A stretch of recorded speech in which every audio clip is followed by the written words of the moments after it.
வணக்கம் நண்பர்களே, நல்விருந்தில் உங்களை வரவேற்பது ஜிஆர்வி. இந்த பதிவில் நம்ம ஒரு சுவையான கொடுவா மீன் குழம்பு எப்படி செய்யறதுன்னு பார்க்கலாங்க. இதை 2 நாள் வச்சிருந்து சாப்பிட்டாலும் சூப்பராக இருக்குங்க.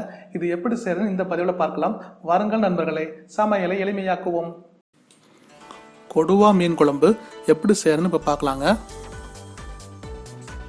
அதுக்கு ஒரு பாத்திரத்தில் ஒரு 1.5 டேபிள் ஸ்பூன் நல்லெண்ணெய் விட்டு நல்லெண்ணெய் நல்லா காஞ்சதும்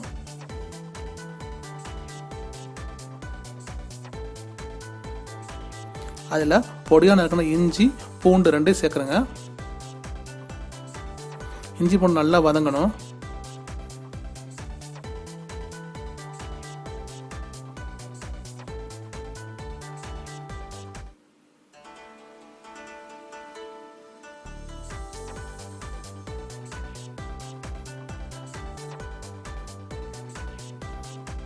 இப்போ இதில் 1 ஸ்பூன் சோம்பு சேர்த்துக்கணும்.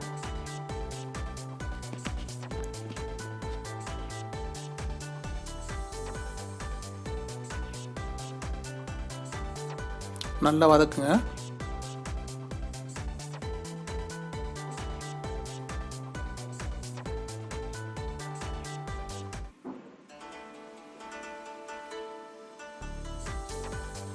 இதில் சிறிதளவு வேர்க்கடலை சேர்த்துக்கோங்க.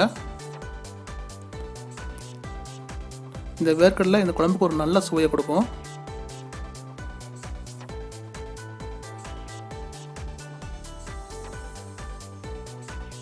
இப்போ கொஞ்சமாக பொடியாக நறுக்கின வெங்காயம் சேர்த்துக்கோங்க. அப்படியே ஒரு 2 கைப்பிடி அளவு தேங்காய் சேர்த்து நல்லா வறுக்கணுங்க. இது நல்லா வறுபட்டதுக்கப்புறம் இதை நல்லா பேஸ்ட்டாக அரைச்சி வச்சுக்கணும். தேங்காய் போட்டு ரொம்ப நேரம் வதக்க வேண்டாங்க. லைட்டாக வதக்க இந்த வாசம் வர வரைக்கும் வதக்கினா போதும். இந்த மிக்சியில் நல்லா பேஸ்ட்டாக அரைச்சி வச்சுக்கோங்க. இப்போ பாத்திரத்தில் 4 டேபிள் ஸ்பூன் நல்லெண்ணெய் விட்டு அதில் சோம்பு வெந்தயம் தாளிக்கிறேங்க.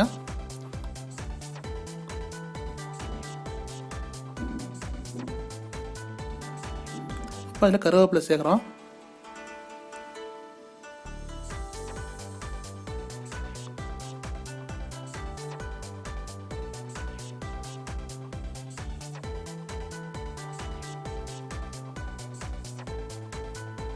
இப்போ இதில் பொடியாக நறுக்கின 2 வெங்காயத்தை சேர்த்துக்கோங்க. அதுக்கப்புறம் அதில் 1 ஸ்பூன் மிளகாத்தூள்,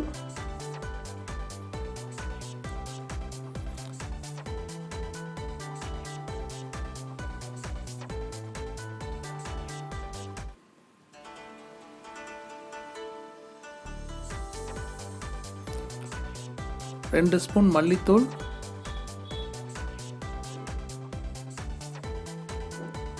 1.5 ஸ்பூன் கரம் மசாலா தூள்,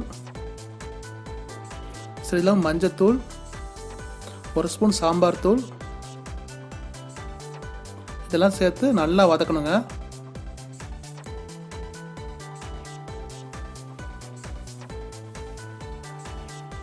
நம்ம போட்ட மசாலா தூள் பச்சை வாசம் போகிற வரைக்கும் பொறுமையாக கிளறி விடுங்க.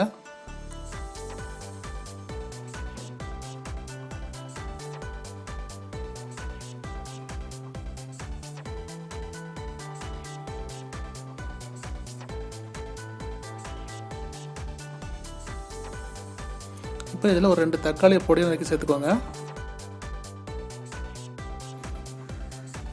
4 பச்சை மிளகாவை 2ஆக உடச்சி போட்டுக்கோங்க. இப்போ இதெல்லாம் நல்லா வதக்கணும். வெங்காயம் தக்காளி எல்லாம் நல்லா வதங்கி மசியணும். அந்தளவு நல்லா வதக்குங்க.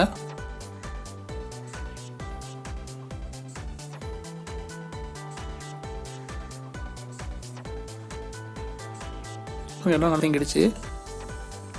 இப்போ இதில் ஸ்பெஷல் பொடி ஒரு 1/2 ஸ்பூன் சேர்க்குறோம். இது ஒன்றும் இல்லைங்க, சம அளவு ஜீரகம், கடுகு, வெந்தயம் இதை 3 நல்லா வறுத்து பொடி பண்ணி வச்சுக்கணுங்க. அந்த பொடியை தான் நான் இப்போ சேர்த்துருக்கேன். இது இந்த குழம்புக்கு ஒரு நல்ல சுவையை கொடுக்கும். பொறுமையாக கிளறி விடுங்க.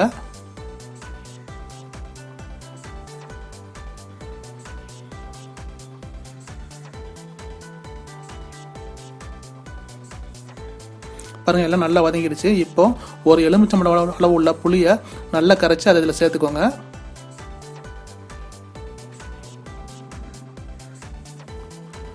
பொறுமையாக கலந்து விடுங்க.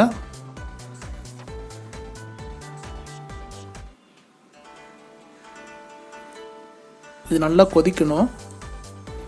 அது வரைக்கும் பொறுமையாக கிளறி விடுங்க. பாருங்கள், எண்ணெய் பிரிஞ்சு வந்துருச்சு. இப்போ இதுக்கு தேவையான உப்பு சேர்த்துக்கோங்க.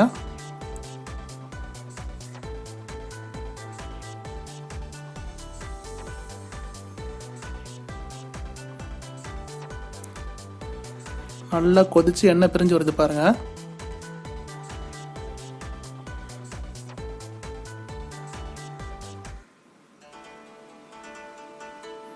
பாருங்க, எண்ணெய் நல்லா பிரிஞ்சிருச்சு. இப்போ தேங்காய் விழுத சேர்க்குறோம். நம்ம முதல்ல வறுத்து அரைச்சி வச்சோம் பார்த்தீங்களா, அந்த தேங்காய் வேர்க்கடலை விழுத இப்போ சேர்த்துருக்கோம். பொறுமையாக கிளறி விடுங்க.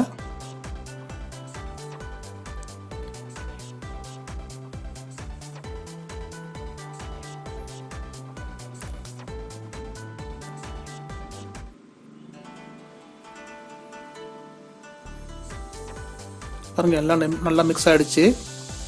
இப்போ இதுக்கு தேவையான அளவு தண்ணி சேர்த்துக்கிறோம்.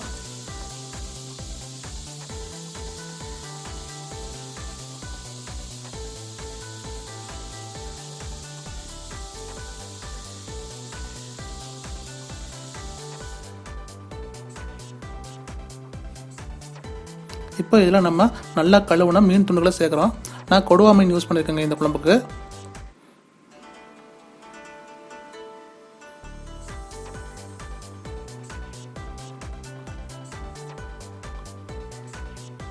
நான் 1 கிலோ கொடுவா மீன் சேர்த்துருக்கேன்.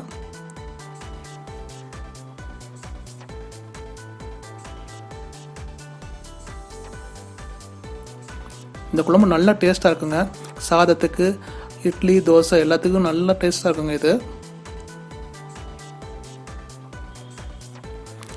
இந்த குழம்பு இன்னைக்கு சாப்பிட்றத விட இன்னைக்கு செஞ்சு நாளைக்கு சாப்பிட்டா இன்னும் நல்ல சுவையாக இருக்குங்க.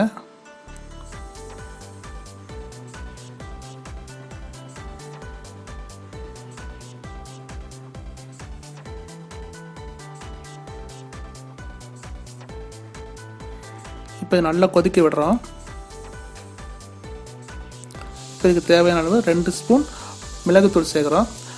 நீங்கள் காரத்துக்கு தேவையான மாதிரி மிளகுத்தூள் சேர்த்துக்கோங்க. அதே மாதிரி ஒரு 1/2 ஸ்பூன் ஸ்பெஷல் மிளகாத்தூள் சேர்த்துக்கிறோம்.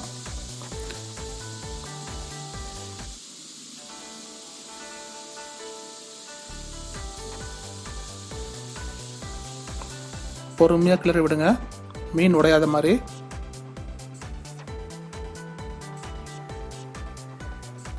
மூடி வச்சு ஒரு 5 நிமிஷம் நல்லா கொதிக்க விடலாம்.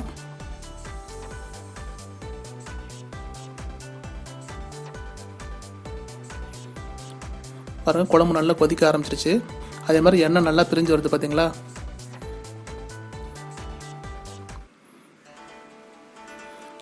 அதே மாதிரி மீன் துண்டு கூட நல்லா உடையாமல் இருக்கும். பாருங்கள், மீன் துண்டு நல்லா உடையாமல் நல்லா வெந்து வந்திருக்கு பாருங்கள்.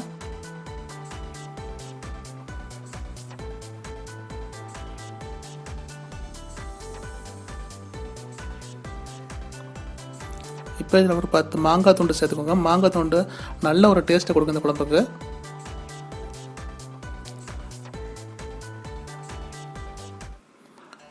நம்ம போட்ட இந்த மாங்காய் நல்லா வேகிற அளவுக்கு கொஞ்சம் நேரம் வேக விடணும்.